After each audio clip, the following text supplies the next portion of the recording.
Leave your comments on the Ask Reddit sub, and I'll read your answers on the next episode of LWIAR. What is a movie you liked as a kid, and is still one of your favorites as an adult? Emperor's New Groove. YZMA. Why? I practically raised him, while smashing bust of Cuzco. Kronk. Yeah, you'd think he would have turned out better. YZMA. Yeah, go figure. Every line that Kronk had was pure gold. I'm pretty sure every line he said has been made into a meme now lol. Oh, yeah, it's all coming together. The Road to El Dorado. The humor still gets to me. And the soundtrack by Elton John is amazing. Love that movie to bits. Miguel and Tilio might have one of the best dynamics I've ever seen. It honestly never gets old how they have arguments but are really just conning people. You fight like my sister. I fought your sister, so that is a compliment. Miguel and Tilio are stranded in the boat, together with Altivo, near death. Miguel, Tilio, did you ever imagine it would end like this? Tilio, pause. The horse is a surprise. Miguel, any regrets? Tilio, besides dying? Yeah, I never had enough gold. Miguel, my regret, besides dying, is, our greatest adventure is over before it began. And no one will even remember us. Tilio, well, if it's any consolation. Miguel, you made my life an adventure. Begins crying. Miguel, and if it's any consolation. Tilio, sniffles. You made my life rich. Starts crying. Altivo snorts in irritation. The boat has been drifting near land the whole time. One of the best friendships ever. I love that exchange. Edit. Regarding all the they were supposed to be gay-related comments, I'd still call it a beautiful friendship. Being in a relationship also means being friends. It'd have to be Jurassic Park. I think that's the only one from my childhood that I still consider favorite. Some of my favorites from childhood were all three Back to the Futures. Ghostbusters 1 and 2. I was a kid. I liked 2 because the Statue of Liberty walked. 3 Ninjas. Homeward Bound. The Rocketeer. George of the Jungle. Encino Man. And of course all the Disney animated movies. Jurassic Park is a timeless movie. An American Tail and Land Before Time. Don Bluth movies always pack a punch, but these two were with me from day one. Glad I'm not the only one who watches Land Before Time. It's been far too long since I've met another person who watches that edit. To all who still watches Land Before Time, y'all have great taste. Let's be friends. I haven't seen An American Tail in a long time, but I know I watched it a lot as a kid. LWIAR. I can't freaking believe someone else wrote this. Lol, I'd lay in bed singing this until I fell asleep.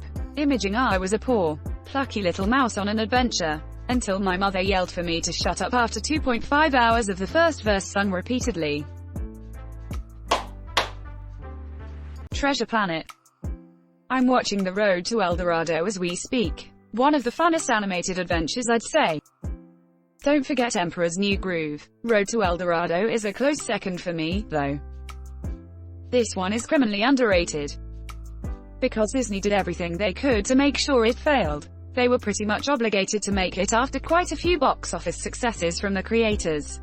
They had already wanted to move even further into 3D animation and wanted to get out of 2D ASAP. So they had a piss-poor marketing campaign that had a pretty tiny budget compared to most of their other campaigns. Oh, they also chose to release it at the same time as the first Harry Potter movie. Or the second, either way they knew exactly what they were doing to make sure no one saw it. It is a shame as it is one of the most beautiful movies they have ever made. And also one of the most expensive thanks to the tech that went into it. Home Alone and Toy Story came to mind right away. Came here to see if Home Alone was in here. It's an absolute classic and hits different depending on how old you are.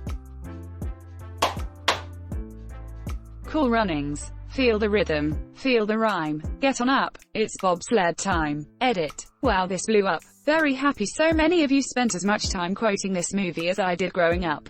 And thanks for the awards. Peace be the journey. Sanka, you dead, Yama. Hey Sanka, what you smoking? I ain't smoking, I'm breathing. ETA. My first ever awards. I'm honored. Thank you Sled God. D. I see pride. I see power. I see a badass mother that don't take nothing off of nobody. The Iron Giant. Damn ending gets me every time. Matilda. Tried so hard to move everything by squinting. Still do it with the cereal box. Never works. Always wanted to try those chocolates. I watched it recently and laughed at the line. By the time she was 2, Matilda had learned what most people learn in their early 30s. How to take care of herself. As someone in their 30s that has only just started looking after themselves, it rang true. My fave line is, "My mommy thinks they're sweet, your mommy is a twit." Came here to find this, needs more upvotes please edit, thanks for the award, it's my first one ever. Hook. It especially holds up now cause the more you get older, the more you can empathize with Peter, and it's even more sentimental watching it now that Robin Williams is gone. What's weird is that Hook got awful reviews at the time. It's got like 29% on Rotten Tomatoes, and it's one of the rare occasions where I don't more or less agree with the critical consensus. I've watched it a handful of times as an adult, knowing that it is considered a bad movie, and I just don't see it. Sure, it's sentimental, and the corporate dad who rediscovers childhood trope was already pretty worn out even then. But it's a kid's movie. It's not supposed to break new ground in cinematography or plumb the far corners of the human condition. It's a sweet story about the trade-offs associated with growing up, and I have always thought it was a clever riff on a classic story. Never understood critics who thought it should have been a straight Peter Pan story. Because the regular Peter Pan story has great characters and setting but doesn't have much of a plot or a strong emotional core, if I recall correctly. So why not take those characters and that setting, and tell a new story? And it's a perfect match to the talents of Robin Williams, who could do both serious and goofy roles so well. And it's well made, cool sets and visual style, solid directing from Spielberg, and a great cast. I would almost love to hear from more Hook haters, because I feel like there are much more poorly or lazily executed movies that got much better reviews. I could see Hook getting like a 65% maybe on RT. Like solid scores for visuals and acting but docking points for a lot of cliches in there. Plot, character attributes, but 29%, sacrilege. But maybe some anti-Hookite could give me some insight into the bad aspects I'm seemingly missing. Howl's Moving Castle. You can't go wrong with Ghibli movies. Benny. Hey, O'Connell. Looks to me like I've got all the horses. Rick. Hey, Benny. Looks to me like you're on the wrong side of the river. The wrong side of the river, RR. For me it's Last Crusade. First of all, I was too young to see the previous indie films. This was the first action-adventure movie I ever saw. But it was also good. And there was a lot of hype. Then everyone told me that the other movies in trilogy are better. So for a long time, I believed, watched them and didn't see Last Crusade again. Then we watched whole trilogy once my kids were right age. Time was right, e.g. I was blown away. Where the other films are good thrillers, Last Crusade was definitely most epic and romancing. The adventure is filmed beautifully. I finally gave permission to myself to say this is my favorite Indiana Jones movie. I saw the sequels and prequels and was not impressed. So story over. Airplane. First subtitled movie I ever saw. Edit. You can stop calling me Shirley. There's a problem in the cockpit. The cockpit. What is it? It's the bit at the front of the plane where the pilot sits. But that's not important right now. Willy Wonka, the Gene Wilder version. I liked it too, but seriously, frick the lazy, freeloading sack of crap people dare to refer to by a human name known as Grandpa Joe. The utterance of his name in this context fricking disgusts me. Frick Grandpa Joe. I Grandpa Joe hate. The Addams Family. After seeing so many couples hating each other in movies growing up, the way that Gomez and Morticia are just genuinely over the moon for each other always struck me as so wholesome and my ideal to strive for. All the scenes with Wednesday and Pugsley at the summer camp are comedy gold. ETA. I love you all so much for your replies. And now I know what I'm watching today. D. Morticia. Oh, Wednesday's at that very special age where a girl has one thing on her mind: Amanda's mom. Boys. Wednesday. Homicide. I'll be the victim, all your life. Monsters, Inc. The Sandlot. Probably the only movie I've watched over 100 times so far in my life.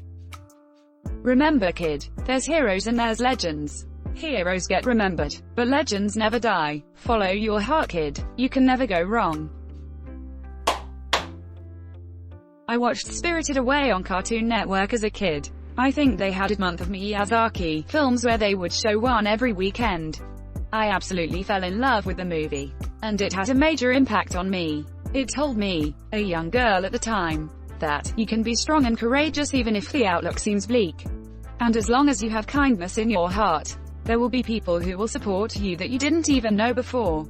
I grew up in an abusive house, and I was scared that I could never be a successful functioning adult because that's the message that was drilled into my head. Not to mention that the music and the visuals, animation are so powerful and really tie the whole thing together as a wonderful piece of art. It is a kids' movie, but it has a lot of adult themes in it, exploring humanity's role in the destruction of nature, the influence that our surroundings have on us and our morals, and the invisible strings that bind us all together even if we don't see them, that make me love it still as an adult. Well, I'm a 30-year-old boy and also feel stronger because of an animated girl child. Who Framed Roger Rabbit? I watched this when I was a kid and it terrified me. Steamroller and the subsequent peeling himself off the pavement had me hiding under the coffee table the first time I saw it. That scene where Christopher Lloyd's character dips that shoe in the drum of juice was the scariest scene in the whole movie. The Goonies. Princess Bride. Good work, sleep well, I'll most likely kill you in the morning.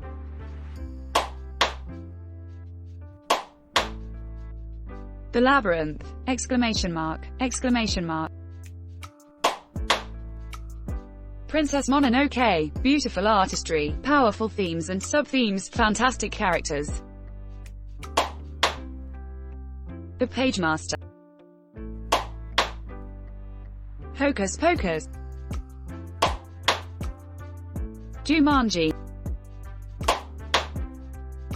Beetlejuice. Fern Gully. Mrs. Doubtfire. Great movie, but that scene at the restaurant in the end gives me such anxiety. Open mouth smile.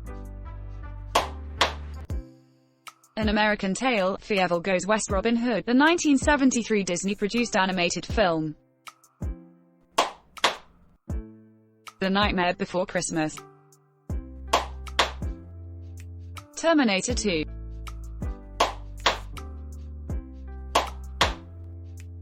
How many times can I actually sit through Spaceballs? Whatever the answer is, I haven't reached it.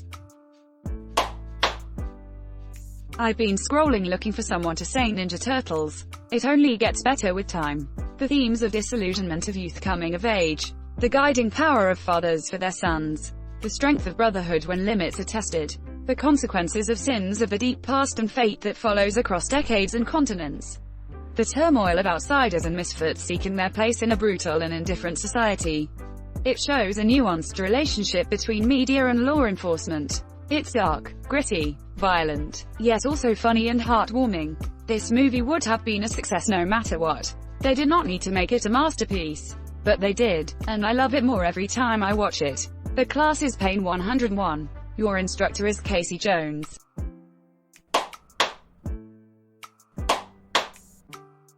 Thanks for watching LWIAR. The best of recent r/AskReddit submissions and comments. If you like this video, check out LWIAR too. And don't forget to like and subscribe.